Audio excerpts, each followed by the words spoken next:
Saudi अरब से वसीम खान की report के मुताबिक सऊदी दारुल हुकूमत रियाद में यौम दिफा पाकिस्तान के हवाले से एक पुरवकार तकरीब का इनेकाद किया गया, जिसमें इस्लामी अस्करी इत्तेहाद के कमांडर जनरल रिटायर्ड राहील शरीफ ने खसूसी तौर पर शिरकत की।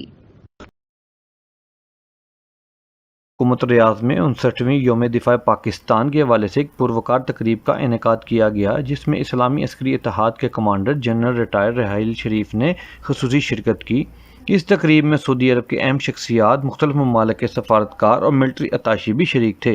पाकिस्तानी सफ़ीर अहमद फारूक और military attaché brigadier Mohammad Assam ने मेहमानों का इस्तकबाल किया। तकरीब से खिताब करते हुए ब्रिगेडियर मोहम्मद आसम ने कहा कि यौम दिफा पाकिस्तान एक यादगार दिन है, जब पाक फ़ौज ने अपनी बहादुरी और पेशावराना महारत से दुश्मन को नाकाम बना दिया।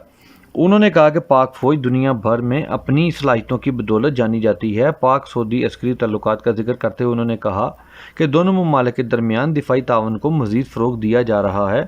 पाकिस्तानी सफ़ीर अहमद फ़ारूक ने अपने ख़िताब में कहा कि 6 सितंबर को पाकिस्तान ने अपने से कई गुना बड़े दुश्मन को इबरतनाक शिकस्त दी। उन्होंने कहा कि पाकिस्तान हमेशा से अमन का ख्वाह रहा है और मसला कश्मीर के हल के ज़रिए खित्ते में अमन के फ़रोग़ पर जोर दिया। जनरल रिटायर्ड राहील शरीफ ने तकरीब में मौजूद पाकिस्तानी फ़ौजी अफसरान की कारकर्दगी को भी खराज तहसीन पेश किया। सऊदी दारुल हुकूमत